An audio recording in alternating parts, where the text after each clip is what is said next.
When Aragorn is crowned king and the screen faded to black, the audience reached for their jackets and bags, then were shown another scene lasting several minutes which faded to a blaze of music.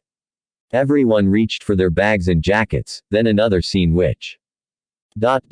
It would have been better to have seen Aragorn crowned king and then seen Frodo sailing into the distance, but I guess after the screenwriters have irritated us with the abrupt endings of the first two movies, it's somewhat traditional to irritate with the end of the trilogy. These faults I can forgive, but there is an unforgivable cop-out of having an army of the undead charging to save the race of men from the orc army at the end.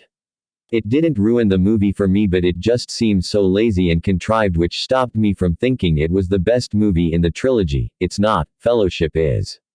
But still, this is a masterpiece of cinema which, like cigarettes, left me breathless and satisfied, and hopefully we LLC it sweep the Oscar ceremony at last. As for the Oscars themselves, I'm puzzled about a couple of things. Howard Shore's score is beautiful and haunting, but it's far from original, with much of the music in ROTK reused from Fellowship, the Gondor theme, and TTT, the Celtic music, while the omissions are even more surprising. No nominations for any of the actors. I know that all the great performances would cancel each other out, but it's shameful that Andy Serkis wasn't nominated as Best Supporting Actor. Can anyone name a more unlikable baddie than Gollum in recent cinema? Me neither, and no nomination for cinematography.